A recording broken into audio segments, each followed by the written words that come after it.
ඒ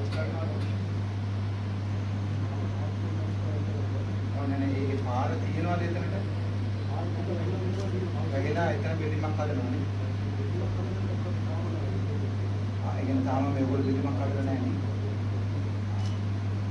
நேரங்கள்ல ஏற்கனவே அசுவமான திட்டம் அல்லது மற்ற திட்டங்களில் வீடுகள் பெற்றாக்களுக்கு வந்து பகுதி அடிப்படையில் முதல் வந்து ஃப்ரீயாக கொடுத்த வேண்டும் சொல்லி இப்போ நினைக்கிறேன் நினைப்பு கட்டணமாக மொத்தமாக 13,50,000 ரூபாய் அந்த வைப்போட சேர்த்து தான் 50 நினைப்பு கட்டணமாக பயனுண்டு. அது நாங்கள் எங்களால் ஏழுமா அந்த உதவி கடன் தொகை பெற ஆக்களுக்கு மட்டுமா வரும் அந்த ஏதாவது இன்ஸ்டால்மெண்ட் அடிப்படையில் பெறுகின்ற ஆக்களுக்கு சரி நாங்கள் இலவசமாக அதாவது ஒரு முடிவாக எடுத்து தீர்மானமாக எடுத்தாங்க இந்த மாதிரி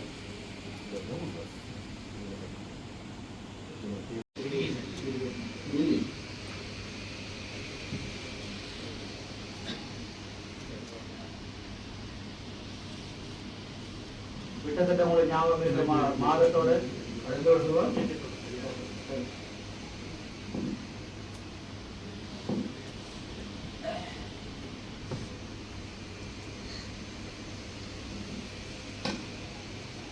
விவாதங்கள் விவாதிக்கப்படும் என்று தெரியல. இந்த முதலில் 3/10/2024 ඔබට මාට මේක 3 වෙනිදා රාවලි මාසේ 2024 දීලා තියෙනවා. හරි මේකට අනුමැතිය දෙන්න කියලා මේ 10 වෙනි මාසේ 2024 3 වෙනිදා දීලා තියෙනවා. හැබැයි ඒකට උත්තර දීලා තියනවාද ඔයගොල්ලෝ පුළුවන් ද බැරිද කියලා උත්තර දීලා තියනවාද අද වෙනකම්? ගරු මන්ත්‍රීතුමා ඒ සම්බන්ධයෙන් මට ප්‍රකාශයක් කරන්න බැහැ. මොකද මේ බලය ප්‍රදේශයේ තියෙන මුත්‍ය විසාවට මම මුත්‍ය විසාවන්දරතුමා දැනුවත් කරන්නම්. වසංචේ ජෙනරාල්තුමාවත් දැනුවත් කරන්නම්. අද මේ සභාවේදී මේක විසාදියේ මෙහෙමයි දැන් මේ බෝඩ් එක අපේ නවේ එයාට කියලා එහාට පාස් කරනවා. දැන් අපි ඔක්කොම ඒක මිනිස්සු කරන්නේ. එතකොට අපිට මේකේ දවස් කීයකින් අපිට උත්තර දෙන්න පුළුවන් මේක පුළුවන් ද බැරිද කියන්නේ. ඒ සම්බන්ධයෙන් මට වගකීම් ප්‍රකාශ කරන්න බැහැ ගරු මන්ත්‍රීතුමා. හරි එහෙනම් අපි DCC மீட்டிங் முடிவா ஒரு 1 வீக் or 2 வீக்குள்ள கேட்டுட்டு அப்படி இல்ல மினிஸ்ட்ரியோட அமைச்சர் பதவி அதை எடுத்து கொடுக்குற வழியை பார்க்கணும். என்றால் இதில் வார காலத்தோட திரும்பி போக மாட்டாங்க. எவ்வளோ மிக இதில் மொத்தமாக ஒதுக்கி இருக்கு 150 மில்லியன் ஒதுக்கி இருக்கா. அதில் டெட்லைன் வந்து இந்த பட்ஜெட்டில் போட்டிருக்கா போன வருஷம் பட்ஜெட்டில் இந்த பட்ஜெட்டில் என்றால் நவம்பர் 15 என்று சொன்னால் அப்படி ஒரு மாதத்துக்கு இந்த முடிவு எடுத்தால் DCC மீட்டிங் சொல்லுறீங்கன்னா சரி වර්ධන කටයුතුට බාධා කරලා නඩු දාන එකට වැඩේ කරනවා මම හිතනවා. ගරු මන්ත්‍රීතුමනි මමත් රජයේ නිලධාරියෙක් මමත් රජය වෙනුවෙන් වැඩ කරන්නේ. අපි පාර්ලිමේන්තුවෙන් අනුමත කරපු පනතක් අනුව තමයි අපේ කාර්යකාරී කරන්නේ. අපිට ඒ පනත ඉක්මවා යන්න බෑ. සාමාන්‍යයෙන් නඩුවට යනවා කියන්නේ අධිකරණයට ඕගොල්ලෝ බෞද්ධ ගිහිලා තියනවා කියන්නේ ඒක නඩුව තමයි. ඒකයි නඩුවටයි තියෙන වෙනස. නඩුව තියෙන කතා කරන දවස්වල යන්නේක විතරයි වෙනස්. එච්චරයි වෙනස් වෙන්නේ. දැන් මට පැහැදිලිම උත්තරයක් දෙන්න මේක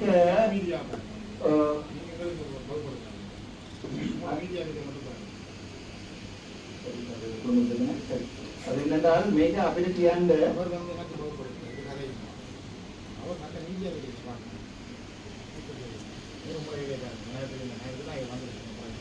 අපිට කියන්න කරුණා කරලා දැන් මේක ඔබතුමාලා අපිට අනුමැතිය දෙන්න ප්‍රොපෝසල් එක මේ ප්‍රොපෝස් කරලා තියෙනවා. ඒ කියන්නේ මේ වගේ එකක් කරනකොට ඔයගොල්ලෝ ප්‍රොපෝස් කරන්නවද නැත්නම් මේක මේ රිජෙක්ට් කරනවද කියලා අපිට දැන් ඔයගොල්ලෝගේ රෙකමෙන්ඩේෂන් වෙනවලනේ මේක වැඩ කරන්නේ.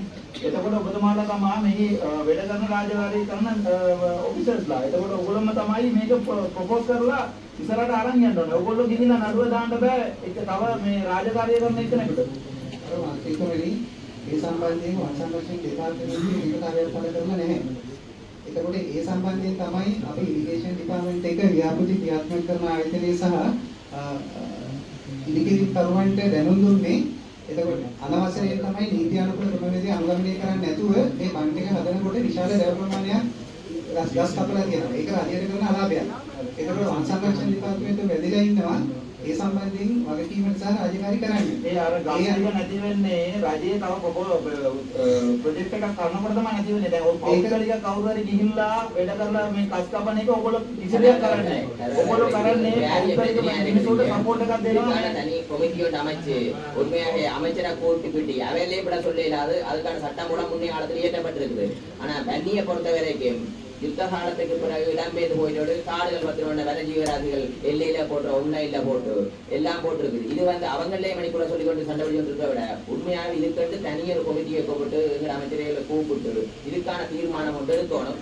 டேப்லெட்டையாவது போட்டு இது சதாகாலம் இந்த பிரச்சனை மட்டுமில்லை, இந்த கன பிரச்சனை இருக்குது. அப்ப இதுக்கு ஒரு பிரச்சனை தீர்க்கணும், இந்த பிரச்சனை ஒட்டுமொத்தமாக இந்த பிரச்சனை இல்லாம அதுக்கான தனியொரு கமிட்டி அமைச்சு இதுல கதைச்சி பிரயோசனம் இல்லை. இது கதைக்கிறதா தான் கூப்பிட்டு ஃபுல்லா முடிக்க வேண்டிய பொறுப்பு உண்மையாவே கௌரவ தலைவர் அவருக்கு இருக்குது. அதுக்கான நடவடிக்கை வந்து கமிட்டியை போடுறதுக்கு ஏற்பாடு செய்யுது. மக்கள் மத்தியிலே பெரிய பிரச்சனையா இருக்குது. கௌரவ அமைச்சர் ஒரு நிமிஷம் என்னென்றால் இது நீங்கள் முடிவெடுத்து டிசிசி மீட்டிங்ல அப்ரூவலை கொடுத்து இதுக்குரிய இதை வந்து மினிஸ்ட்ரியோட நீங்கள் போடுறதுக்கு ஏற்பாடு செய்யுங்க. மற்றபடி நாங்கள் பிரயோசனமே இல்லை.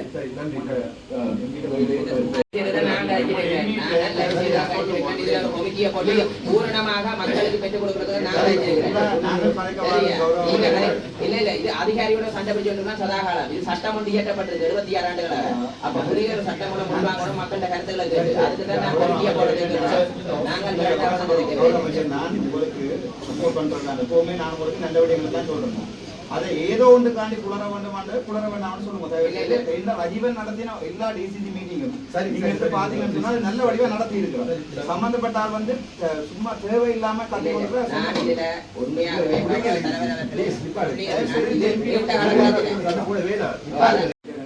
டெட்லைனை போடும்போது அடுத்த டிசிசி மீட்டிங் முன்னாடி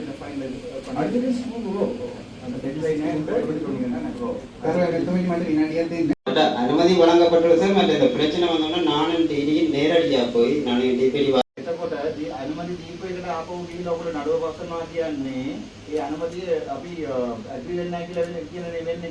එතකොට අනුමති දීලා දීපයකට අනුමතිය තමයි වන සංරක්ෂණ දෙපාර්තමේන්තුවේ පොරොන්දුවක් දීලා නැහැ මේ සම්බන්ධයෙන්. டிஜிக்கு அனுப்பியிருக்கிறோம் சார் கடிதம்.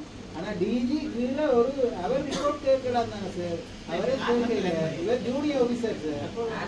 ඒ අනුමැතිය දීලා තියෙන්නේ කිසි ක්‍රමවේදයක් අනුගමනය කරමින් මේක කරන්න කියන එක. එතකොට ඒ ක්‍රමවේදය අනුගමනය කරන්නේ නැති කියන සම්බන්ධයෙන් තමයි අපි මතකයි. கோர்ஸ்ல இருந்து ஓர்டர் போட்டப்பட்டிருக்கு சார். அவங்க வேலையை நிப்பாட்ட வேண்டாம்ட்டு. ஆனா கோர்ஸ்ல வந்து நாங்கள் ஒரு ப்ராப்பர் டீட்டெயில் டிபார்ட்மெண்ட் கொடுத்தனாங்க. அதில் ஜட்ஜன் வந்து இந்த வேலையை நிப்பாட்ட வேண்டாம்ட்டு. இந்த வெட்டப்பட்ட மரங்களை உடனே டிம்போ கோஆபரேஷனுக்கு ஹேண்ட் ஓவர் பண்ண சொல்லி ஃபாரஸ்ட்டுக்கு ஓர்டர் பண்ணியிருக்கேன். ஆனால் இப்பயும் வந்து அதில் கண்டாக்டை வேலை செய்ய போனாலும் அதில் அதை வைக்காதீங்க, சுடுச வைக்காதீங்க, வச்சா முன்னாடி பிடிச்சி உள்ள போடுவோம். எனக்கு கண்டாக்டர் நேற்று கடிதம் போட்டுருக்க இந்த வேலையை செய்கிறதா இல்லை டெர்மினேட் பண்ண போகிறேன். அது வந்து ஃபாரஸ்ட் டிபார்ட்மெண்ட் டிம்போ கோஆபரேஷனுக்கு ஹேண்ட் ஓவர் டிம்போ கோஆபரேஷன் நம்பர் பண்ணியிருக்கு. இன்னும் கூட මේකට අපි යන්නේ පොලිසියෙන්නේ. එතකොට අපි මිනිස්සුන්ට කියන්න පුළුවන් පොලිසිය මේක ගැන මේ නියුට්‍රල් ඉන්න කියලා. එතකොට අපි මේ ඇඩ්මිනිස්ට්‍රේටිව් ප්‍රොබ්ලම් ටික අපි බලාගමු. නැත්නම් පොලිසිය කියලා කම්ප්ලේන්ට් එකක් දාලා පොලිසියනේ මේක අරන් යන්නේ. අඩවර්ට් ජනරල්නේ අරන් යන්නේ. එතකොට අපි පොලිසියෙන් පොඩි උදව්වක් ඉල්ලමු. මේක ගැන අපි ෆයිල් ඩිසිෂන් එකක් ගන්නකම් මොකද කරන්න දෙපා කියලා. කරලා මෙතුමනි මේ සම්බන්ධයෙන් සප්පරේකට කලින් කිව්වේ අධිකරණයකට ගියේ නැහැ කියලා. අධිකරණයට කරුණු වාර්තා කරලා තියෙන්නේ කරුමාන්තියතුමා. බී රිපෝට් දාලා තියෙනවා. බී රිපෝට් එකක් දාලා තියෙන්නේ. එතකොට අපිට කරුණු දැක්වීම තමයි තව දවසක් දීලා තියෙන්නේ.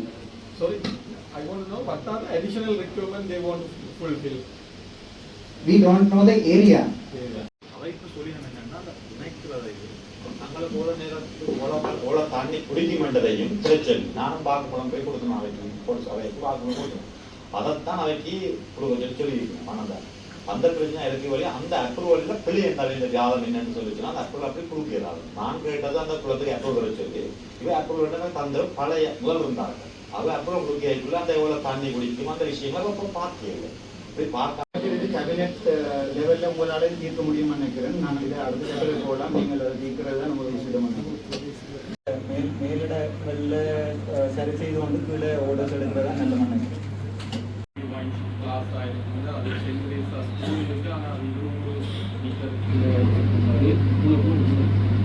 அதே மாதிரி அதே மாதிரி ஏழாயிரம் ஷாப் இருக்கும்போது அது சேர்ந்து ஸ்கூல் இப்படி நாங்கள் இதில் பார்த்ததுல உண்டே உண்டு.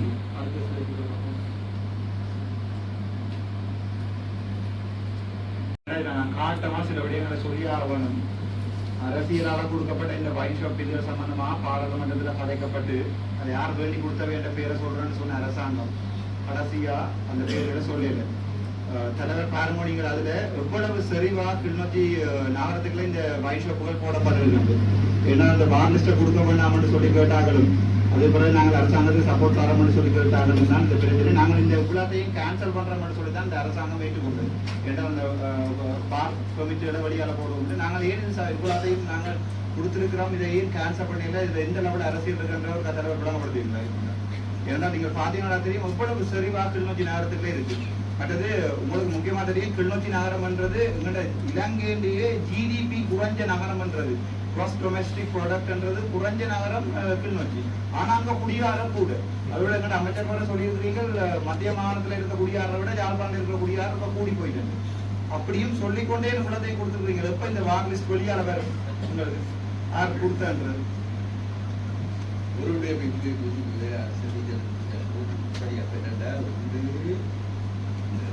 கோயில்கள் பள்ளிகள் இருக்கின்ற பிரதேசங்கள் பிரதேசங்களுக்கு எந்த வகையோடு கொடுத்ததும் அரசாங்கம் தானே. நாங்கள் இது சம்பந்தமா பார்க்கணும்.